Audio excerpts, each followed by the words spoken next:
I wasn't born with power or fame. I was just a kid with no money, no father, no plan to guide me through life, and from the start the world didn't give me many chances. I wasn't accepted into the academy, my paintings were rejected as worthless, and every no I heard merged into one deaf silence that screamed to me, "You don't exist." But something inside me wouldn't let me give up. Anger, pain, a thirst to be important, to someone, anywhere. I looked at the ruins after the war, at the hunger, the humiliation, the loss of faith in tomorrow, and I thought that maybe I could change it, that maybe my voice, which no one heard, would one day make the crowd tremble. I didn't want to be just a page in history, I wanted to rewrite it. But what I didn't understand then was that when your dreams are born of hate, when your ideas don't heal but hurt, when you don't listen to anyone but yourself, everything you build is doomed to fall. And when it falls, it takes millions with it. Sit back, because now you are about to hear not just a story, but a confession that no one expected to hear. This is not an excuse, nor an attempt to turn back time. This is the confession of a man who believed he could change the world, but left behind emptiness, fear, and shame. I was not always who history remembers me as. Once I was a young, confused, hungry boy from Vienna, sleeping on benches and dreaming of fame, not as a dictator, but as an artist. I walked the streets, painted the facades of old houses, sold postcards, hid shame behind anger, and called it fate. And when the whole world seemed deaf, I learned to speak louder. Too loudly. Because as soon as you start to think that your ideas are more important than the lives of others, you have already crossed the line. But then I saw no limits. I saw only a future in which I was the savior of the nation. People were looking for hope, and I gave them an enemy. They wanted stability, and I promised them order out of fear. It was a dangerous magic, when the crowd applauds, not understanding where the noise is leading. And I kept going, because I believed this was my chance to leave a mark. But no one said that the mark would be blood. This is the story of Adolf Hitler, and now you will learn how it all began. Not from war, not from the army, not from shouting, but from silence. From the emptiness in the soul of a boy who stood on a bridge in Vienna, looked down at the cold water, and asked himself, why doesn't the world see that it can be better? I was nobody, an orphan with a broken dream, hungry, lonely, without a voice and without a future. But there was a thought inside me, so obsessive that it was difficult to sleep with it. If the world is broken, someone has to put it together. And for some reason I believed that I could be that person. I didn't imagine myself a monster. I imagined myself a restorer. Someone paints pictures. I dreamed of painting a new nation, a new system, a new order, in which no one would be humiliated, hungry, invisible, like I was. I grew up in a country that was losing itself. The old world, empire, traditions, honor, culture, was crumbling before our eyes. The streets of Austria were dirty, full of disappointment and pain. I saw people losing faith in themselves. I heard them talking about us in Paris, in London, with contempt, as something outdated, weak, exhausted. And I clenched my fists. Not out of hatred, not then. Out of shame. Out of a desire to prove that we were still alive, that we were still worth something. I had no politics. There were only grievances, and a fire under my ribs. I believed in greatness, not my own, but collective. I believed that the people were like a wounded beast. If they were bleeding, you didn't heal them with words. They needed a skeleton, strength, an idea bigger than themselves. But I was just a boy with a pencil. I drew cathedrals and windows of old Vienna, sold postcards, ate stale bread, and hid my hunger behind pride. When I wasn't accepted into the academy, I thought my life was over. But maybe that's when it began. Because something inside me broke, and in place of tenderness came a principle. If you're not recognized, you'll do anything to avoid being ignored again. I started reading everything I could find. About philosophy, about nations, about order, about leadership. And each page added fuel to my inner flame. The war didn't scare me. It gave me form. I became part of something bigger. In uniform, with a rifle, with others, for the first time I felt that I belonged. We lived in the trenches, among screams, in mud and fear, but I wasn't alone. And even when I was wounded, even when I went blind for a few days, I didn't get angry. I was proud, because for the first time in my life, I wasn't superfluous. And when we lost, When the empire fell, when the victors divided our people, took away our dignity, made us repent for even trying to be strong, then something changed forever. I saw a humiliated country, broken, torn apart, and I said to myself, never again. It was not a plan. It was an oath. Not to God, to myself. I did not know how, but I knew I would find a way, because someone had to give us back our pride, give people meaning. And I decided, if words have power, I will learn to speak. If ideas can lead, I will create my own. If the world no longer believes in us, I will make it disappear. 1920. We returned home, but it was no longer home. Soldiers who had given everything were returning to a country that no longer had a place for them. We were humiliated, forced to live in a world that no longer recognized our dignity. I could not accept defeat. I could not accept how we had become the object of ridicule, how we were called barbarians, how we were demanded to pay billions for a war that, as I then believed, we had not started. I saw Germany slowly dying, hunger, inflation, unemployment, chaos. And in this silence my idea was born.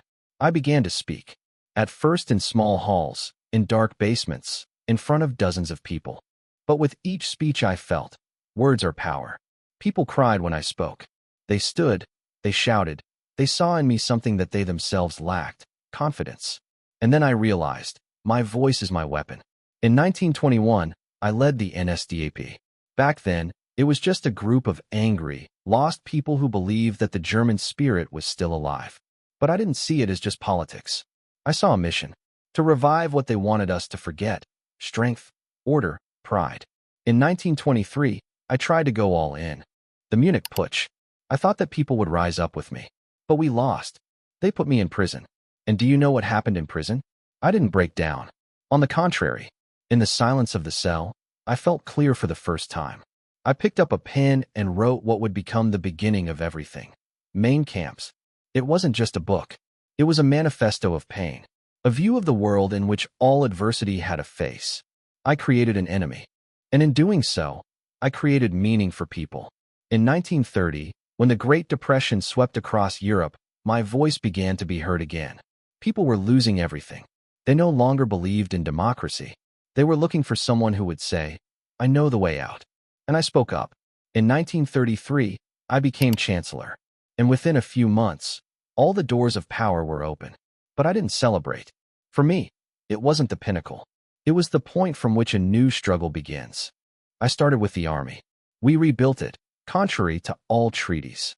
I saw soldiers walking the streets again with their heads proudly raised, and something clenched inside me. Not fear, not doubt, but the feeling, we are here again. I revived industry. I built roads, factories, new cities. Unemployment disappeared. People began to believe. They said, Hitler gave us jobs. He gave us bread. But I gave more. The idea that we don't just exist, we stand on top of the world. An idea that poisoned us with pride. I created the image of the enemy, Jews, communists, others. I did it deliberately, because it is easier for a nation to move when it is afraid. And fear is the best fuel for power. In 1935, we took back the Rhineland. Without a shot. They were silent. In 1938, we took Austria. Then, the Sudetenland. They were silent again. And I thought, we are invincible. In 1939, I signed a pact with Stalin. People did not understand why. But for me, it was a maneuver. I wanted time. I wanted space. I wanted illusion. And on September 1st, we entered Poland. It was the beginning of a great war. And then I did not yet know that it would be my end. But then I saw only one thing. How lightning fast we were moving forward. France fell in weeks. Britain was hiding across the sea. And I thought, a little more, and the world will lie at my feet. In 1941, I made the main bet, an attack on the Soviet Union. I believed that this was the key to greatness.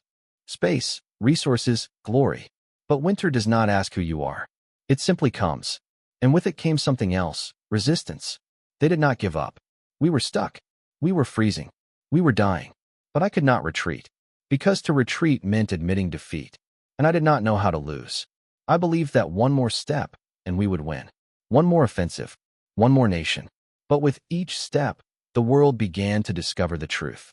The truth about the camps. About the murders. About how far we had come. And I, who who started with the dream of restoring the people, became a symbol of destruction. 1942, I was still talking about victory.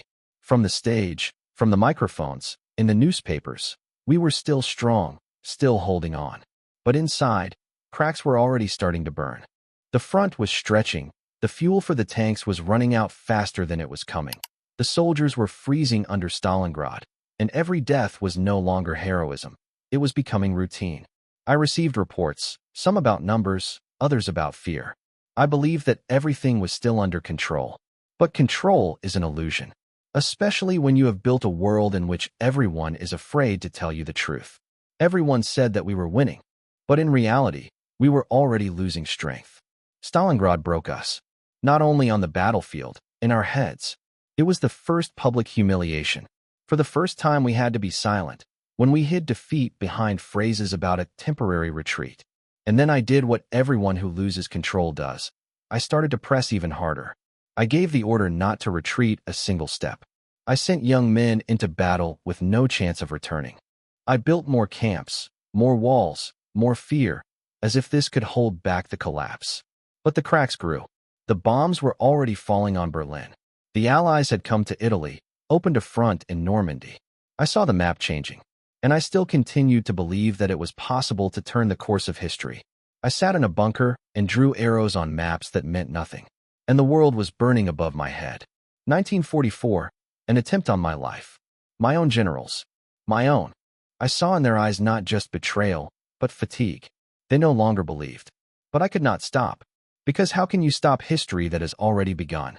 How can you admit that you were not a messiah, but a catastrophe? I watched our cities turn to ashes. How women and children seek refuge in the ruins. Like those who once shouted Heil, now silently fled. I held on. To the last. The illusion became my only truth. I believed in miracle weapons, in new missiles, in ghost armies, in the spirit that still holds the nation. But with each passing day, the world shrank. The Soviet troops were already in Berlin. America was advancing from the west. I no longer went out into the light. I remained in a bunker, among concrete walls, in the darkness where time stood still. Leaders fled. Friends disappeared. Every day became my last. And even when I still tried to speak to the people, they no longer listened. My Germany, the one I had built, sculpted, raised, transformed into an empire, was crumbling before my eyes. Everything I had created was flying into the abyss. But I did not cry. I did not ask for forgiveness. I simply remained silent. Because there was nothing inside anymore. Not even faith. I don't know when I stopped believing in victory. Maybe when I heard the Soviet guns firing so close. Or maybe even earlier, when I saw myself in the mirror. Not a leader, but a broken man standing in the middle of the darkness that I had created. The last days passed slowly, like cold water on my skin. I sat in the bunker, where the air was thick with. I walked through rooms where the walls still remembered hope. Here I joked. Here I promised revenge. And now here I would. I regretted not that I had lost. I regretted that I had believed in my own idea so deeply that I did not notice how it had become fanaticism. I dreamed of raising a people, and I destroyed entire generations. I wanted order and left chaos. I dreamed of greatness and brought only shadows. On the day when everything became finally clear, I felt nothing more, only emptiness. I said goodbye to those who still remain near. I wrote a few words, not for history, but in order to somehow end this silence. And when the shot rang out, I did not think of glory. I thought of the silence that would come after me, because she is the only thing I truly left to the world. This is not just a story. This is a warning about how pain, hatred, and hunger for meaning can bring a person to the top, only to turn into a shadow. This is a story not about victories and defeats, but about how fanaticism kills the mind, how fear can corrupt an entire nation, how ideas that do not know how to love always lead to death. I started with a dream to change the world and left it in ruins. And if this story has meaning, it is only in so that no one else walks the same path, so that no one else confuses greatness with evil, order with dictatorship, faith with hatred. Because everything that is born in darkness always ends in silence. Cold. Final. Forever.